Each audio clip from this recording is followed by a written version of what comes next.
s'amuser, ils aiment la bringue, excusez-moi.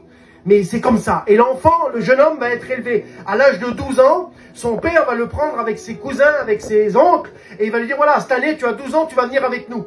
Et puis, je vais t'apprendre à boire. Je vais t'apprendre à faire la fête. Je vais t'apprendre ce que c'est la vie. Et il a commencé comme ça. Imaginez-vous. 13 ans, pareil. C'était une famille qui se retrouvait à un certain endroit en France. Et puis, il se mettait là pour les Toussaints. Et comme ça, il a évolué comme ça, dans un contexte où de boire, faire la fête, c'était pas quelque chose de mal. Et puis le temps a passé, ce garçon, il a eu 15 ans, il a fréquenté. Et quand il a fréquenté, ben, ça n'a pas changé sa vie. Il faisait la fête, il s'amusait avec sa petite fiancée. Tout était bien dans le meilleur des mondes. À 19 ans, ils ont fondé un foyer.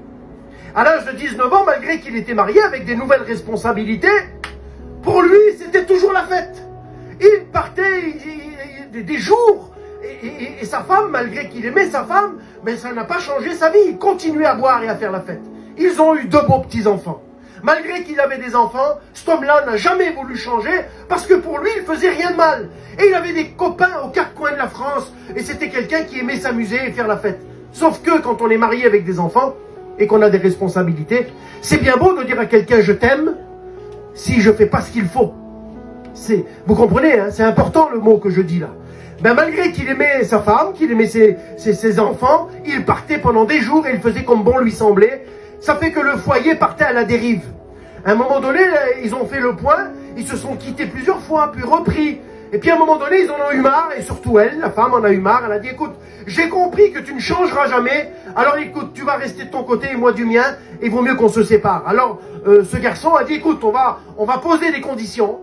La femme était sur Paris, et lui, il était sur Nice. Et il a dit, écoute, on va se partager les enfants. Je veux rien savoir, on va se les partager 1 mois chacun. Et pour pas qu'il y ait d'histoire entre nos familles, alors on va se les partager comme ça. Et c'est ce qui s'est fait. Et pendant 2 ans, pendant 2 longues années, les enfants étaient ballottés d'un côté, puis de l'autre. La femme, au bout de quelques mois, voyant que c'était dur à joindre les 2 bouts, a essayé de mettre fin à sa vie. Ça a été très difficile pour les enfants. Et lui, qui aimait faire la fête, qui aimait s'amuser, qui avait des copains partout, quand il a vu ce qu'il avait fait de ses propres mains, malgré qu'il aimait sa femme et ses enfants, quand il devait, pour respecter ses engagements, mettre ses enfants dans un avion, et puis les ramener à la mère, à la maman à Paris, et qu'il souffrait, il se réveillait le matin, c'est son témoignage, en disant encore une journée de souffrance, qu'est-ce que j'ai fait de ma vie? Je suis séparé des gens que j'aime, à cause que j'ai voulu m'amuser, j'ai voulu boire, j'ai voulu faire la fête, et aujourd'hui j'ai perdu ce que j'aimais le plus. Le témoignage déclare qu'à un moment donné, il n'avait jamais mis les pieds dans une réunion, comme toi ce soir. Il n'avait jamais vu un service de baptême. Il n'avait jamais parlé avec un pasteur. Il n'avait jamais ouvert la Bible. Il ne connaissait rien. Mais son cœur lui dictait une conduite. Son cœur devant le malheur, devant la difficulté. Alors il s'est mis comme le psaume 34,7. Quand un malheureux crie, il a eu dans son cœur un élan de foi en disant, Seigneur, si tu es vivant, si tu existes, fais quelque chose. Le témoignage déclare que quelques jours plus tard, sa femme va l'appeler en lui disant « Je dois revenir à Nice pour faire opérer la petite ». Et quand la femme elle est arrivée à Nice, à l'hôpital, ils ont eu une conversation. Et la conversation était toujours la même. C'était une catastrophe. À chaque fois, ils se disputaient, c'était compliqué. Mais cette fois-ci, quelque chose s'était passé. Il avait demandé à Dieu. Et quand il avait demandé à Dieu, Dieu était dans le coup. Et Dieu, il ne s'embarrasse pas. Ce que l'homme n'a pas pu faire en 2 ans. Je vous ai dit que Jésus, que Dieu, lui, il va toujours à l'essentiel. Au travers de cette petite prière-là, quelque chose s'est passé. Quelque chose dans le cœur de l'épouse s'est fait. Et elle a vu que l'homme avait changé. En l'espace de quelques jours, ils se sont repris. Mais ils se sont repris dans le Seigneur. Et vous savez quoi? Ils ont tenté le coup. Ils ont tenté le coup de venir dans une réunion. Ce que je voudrais vous dire, c'est que ce garçon, avant de faire cette prière, si avant il aimait s'amuser, si avant il aimait faire la fête, tellement qu'il avait touché le fond, ben il a ouvert des portes, peut-être comme certains d'entre nous. Il a ouvert des portes qu'il pensait pouvoir fermer quand il voulait, mais impossible. Les portes, on ne pouvait plus les fermer. Il était quelqu'un qui avait touché, excusez-moi, à la drogue. C'est quelqu'un qui a touché au vol. Il ne travaillait plus. Son père l'avait élevé à travailler. Mais ce garçon-là, maintenant, parce que quand ses enfants venaient passer le mois avec lui, il voulait rattraper le temps perdu avec de l'argent. Donc il comblait les enfants de cadeaux par rapport à l'argent de la drogue. Parce que ce garçon-là, il est devenu dealer. C'était un garçon qui vendait de la drogue à tous les jeunes de sa région. Et il était devenu tellement bas, tellement... Il avait tout perdu, sa dignité, les valeurs que son père lui avait inculquées. Il avait tout perdu. Et puis il a fait cette prière que je viens de vous dire. Une seule prière. Je ne sais pas il y a combien de temps que tu n'as pas prié ou si tu as déjà fait beaucoup de prières. Mais lui, il en a fait une seule. Une seule prière, le foyer s'est repris. Et quand le foyer s'est repris, quelques jours plus tard, son épouse suivait Dieu en cachette.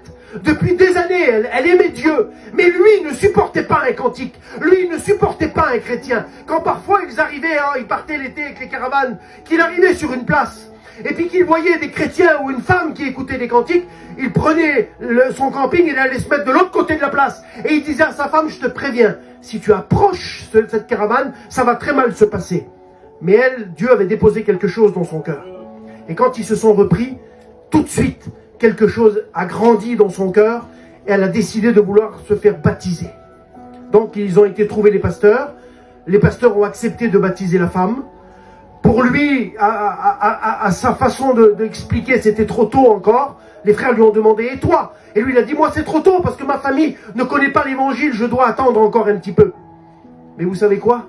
Ce qui s'était passé dans cette première réunion qu'il a fait, c'est que Dieu l'avait délivré de l'alcool, Dieu l'avait délivré de la cigarette, Dieu l'avait délivré de la drogue, Dieu l'avait délivré du vol, Dieu l'avait délivré de tout. C'était un homme qui avait perdu 60% de ses cheveux et il avait perdu beaucoup de kilos. C'était un homme qui n'était plus fréquentable parce que quand il buvait et quand il était sous l'emprise de la drogue, il était capable de faire tout et n'importe quoi. C'était un homme qui parfois, c'était un homme qui marchait des fois dans des endroits et qui avait une arme sur lui.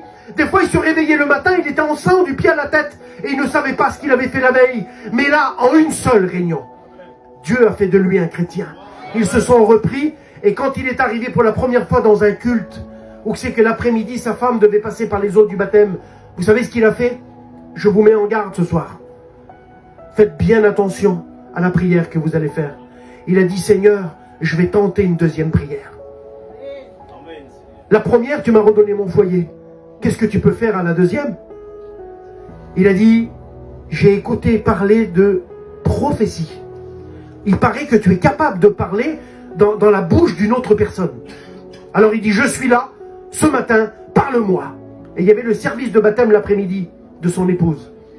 Une femme a parlé dans l'église, animée par l'Esprit de Dieu, en disant ces mots. Viens à moi aujourd'hui, car à mes yeux tu es important. Je bénirai toi et ta famille. Amen. Quand c'est Dieu qui dit ça. Alors lui, il a réfléchi une seconde et il a dit, quand moi j'étais dans la misère, mes parents, mes sœurs n'ont rien pu faire pour moi. Aujourd'hui, tu te proposes de m'aider, de me sauver et au travers de moi de sauver ma famille. Il a dit, j'accepte. Et ce même jour, il est passé par les eaux du baptême. Dans ce service de baptême, il y avait deux de ses grands-mères qui étaient là, du côté de son père et de sa mère. Ça faisait 30 ans qu'elles ne se parlaient plus pour des conflits familiaux. Vous savez quoi? Devant le baptistère, elles se sont levées une d'un côté et l'autre de l'autre. Et elles se sont approchées pour prendre le petit-fils dans les bras. Mais Dieu a dit non, non, non. D'abord, réconciliation. Devant le baptistère, elles se sont prises dans les bras une de l'autre. Et Dieu a répondu à l'homme en lui disant, la prophétie démarre aujourd'hui, je commence à bénir ta famille. Cet homme-là a servi le Seigneur, il est devenu serviteur de Dieu. Il a baptisé l'une de ses grand-mères. La deuxième, c'est les frères de l'église qui l'ont baptisé. Plus tard, il deviendra serviteur de Dieu. Il engagera dans les eaux du baptême son père, sa mère, ses sœurs, ses cousins, ses cousines. Il est devenu un serviteur de Dieu et vous l'avez devant vous ce soir, puisque c'est moi qui vous prêche la parole de Dieu. Voilà ce que Dieu est capable de faire en une réunion.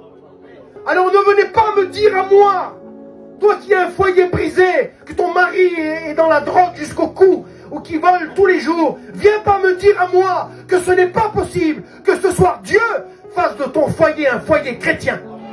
Viens pas me le dire à moi, parce que je sais que Dieu peut le faire.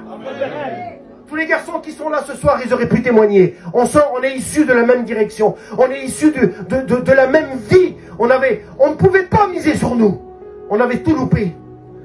Mais aujourd'hui, on est devant vous pour vous dire ce que Dieu est capable de faire. S'amuser, ils aiment la bringue.